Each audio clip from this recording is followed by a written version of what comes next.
France calls itself the land of culture, liberty, fine wine. But peel back the Louvre, the croissants, the eco-posturing, and what you really find is a nuclear machine disguised as a republic. 70% of all electricity in France comes from nuclear power. No other country on Earth is that addicted. Lights, trains, hospitals, factories, everything runs on one thing: uranium.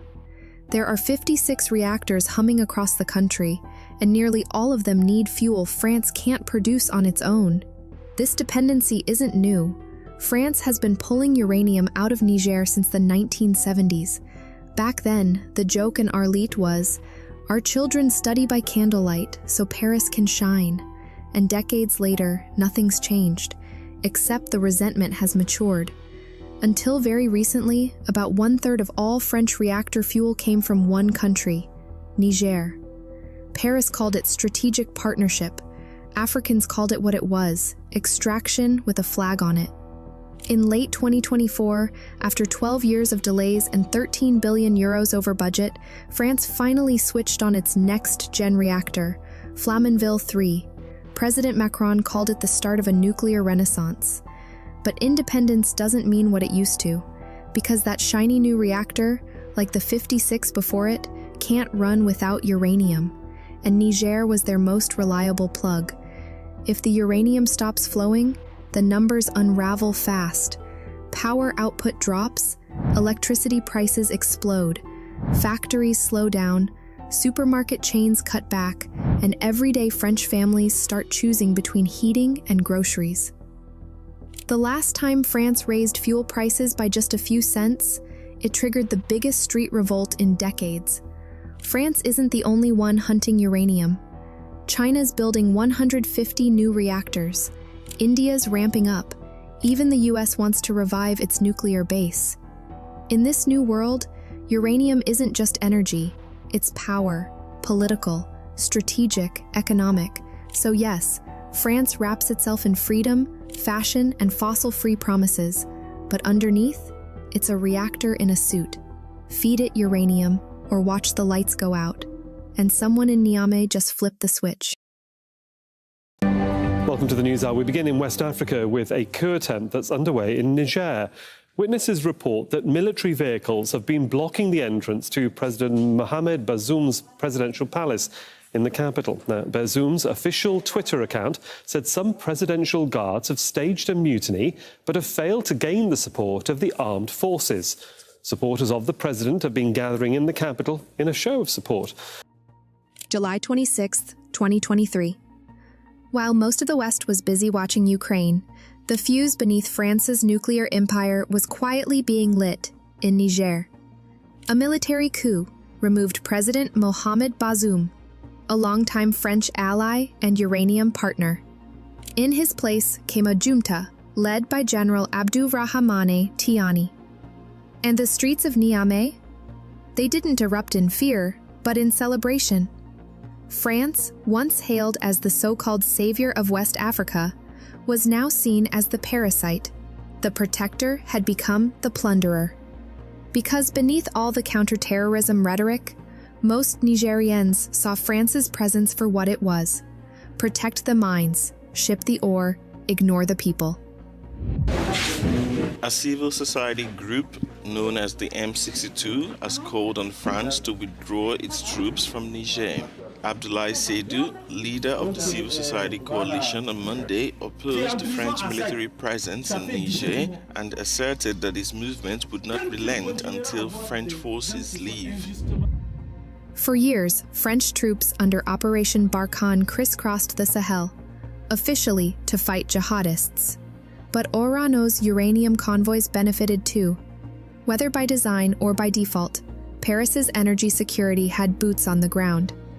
Enter M62, the grassroots movement that captured a generation's fury.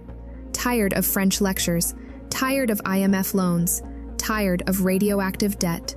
They demanded full sovereignty, no foreign bases, no French troops, no uranium exports without accountability. Within weeks, the junta did what no civilian government ever enforced. They gave France a deadline. No press conferences, no negotiations, just an order and a door. In early 2024, Niger, Mali, and Burkina Faso announced they were leaving ECOWAS, the West-friendly bloc long seen as a gatekeeper of foreign influence. In its place, they formed a new axis, the AES Alliance, with a single mission: break from colonial dependency. And by then, Orano was the last piece of France's uranium machine still standing in Niger, still operating the Sommer mine, still hoping the junta wouldn't touch it. But the ground was already shifting. We start with Niger in West Africa. The spat between the junta-led Sahelian nation and its former colonial power France is escalating. In the latest, Niger junta has taken control of a uranium mine, which was operated by a French nuclear firm called Orano. The firm says it has lost the operational control of the Sommer mine in Niger. Just like that, France lost control of the very heart of its nuclear fuel supply. Orano, formerly known as Areva, had owned 63% of the Sommer uranium project since the 1970s. For decades, Niger got crumbs while France took fuel, profits, and political leverage. Even after the coup, even after French troops were booted out, Orano kept operating, quietly. Until now. On June 19, 2025, Niger's government seized operational control of the Sommer uranium mine, stripping Orano of its 63.4% stake. The next day, Orano made it official. Orano strongly condemns this systematic campaign to dispossess the group of its mining assets, in clear violation of the agreements binding the group and the state of Niger with respect to Sommer. Orano intends to seek full compensation for the damages suffered and reserves the right to initiate any and all legal actions, including criminal proceedings if necessary. Translation: France is lawyering up. Not sending diplomats, sending arbitration lawyers. France had already lost political influence. Then it lost military presence. Now, it lost the last lever: uranium. This strike didn't come out of nowhere. France had just unveiled a €60 billion nuclear expansion plan, promising 6 new reactors by 2035, its biggest atomic bet in decades. But there was one problem. According to the French Court of Auditors, France is far from ready to build 6 new nuclear reactors, with financing still unclear and profitability unknown at this stage. France once believed its uranium supply could be locked down with contracts, diplomats, and, if necessary, troops. But in 2025, all 3 were gone. Back in Paris, the government barely blinked at the coup. They thought it would blow over. They thought Niger would come begging. They thought wrong. On June 11th, just days before the nationalization, a small crack at the Civo 2 reactor spooked the entire energy market. Futures jumped 9% overnight. Then came the uranium bombshell from Niamey. Suddenly, France wasn't just short on uranium, it was short on time. EDF, France's power monopoly, isn't saying it out loud, but its spreadsheets are screaming. Because now they've got a new problem, replacing Niger's uranium. Fast. France has deals with Kazakhstan and Canada, but those countries are already stretched, and getting the ore across oceans takes months. You don't just pick up uranium like croissants. Meanwhile, the Chinese are outbidding everyone in Africa. They're building over 150 new reactors, and they want Niger's supply. Back in 2018, France raised fuel taxes by 7 cents. That tiny bump triggered months of chaos. Burning toll booths, broken windows, yellow vests everywhere. Now imagine what happens when electricity bills double and winter is just months away. France won't collapse tomorrow, but the fuse is burning. The country built its grid on foreign uranium. It ran its economy on assumptions. And now, thanks to one decision in Niamey, those assumptions are melting under the reactor lights. France may have lost its boots on the ground, but don't mistake the silence for surrender. When Paris gets pushed out, it doesn't send tanks. It sends contracts, lawsuits, and financial pressure. France's state-linked uranium giant, Orano, is dragging Niger into international courts, not to win outright, but to delay, block, and intimidate. It's called lawfare, legal warfare, and it buys time, freezes uranium sales, and keeps rivals like China and Russia waiting. Meanwhile, the EU has already suspended development funds, no bullets, just blocked loans, currency panic, and quiet whispers to investors, proceed with caution. And there's the softer play, NGOs, think tanks, media workshops, all pushing for a return to constitutional order. Translation: bring back leadership we can manage. France isn't acting alone. Brussels, Washington, ECOWAS technocrats, all circling. But here's the history lesson nobody wants to say out loud. 1977 to 1978, Opération La Montagne. French Jaguar jets bombed Polisario forces in Mauritania to protect vital Mauritanian iron ore convoys from guerrilla attacks. 2008, EUFOR Chad and the Central African Republic. European peacekeepers deployed near uranium-rich regions of Chad and CAR to stabilize militant hotspots. 2011, French-led NATO airstrikes in Libya, officially framed around regime collapse, but strategically near oil and uranium reserves. The lesson is clear.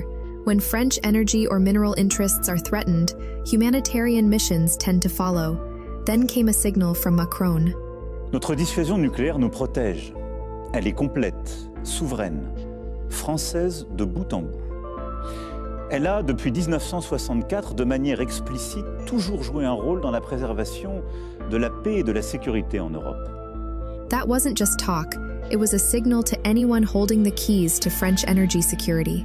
And today, those keys are in Niamey. So the real question isn't whether France will act to reclaim its uranium, it's how far it's willing to go. For more than a century, Africa fed the world's appetite for raw wealth. Gold, oil, diamonds, cocoa. Today, the hot commodity is uranium, and for the first time, Africa is setting the terms. Namibia supplied 11% of global uranium in 2023. Niger added 4%, despite years of political turmoil. Together, they already exceed 10% of world exports, enough to sway prices.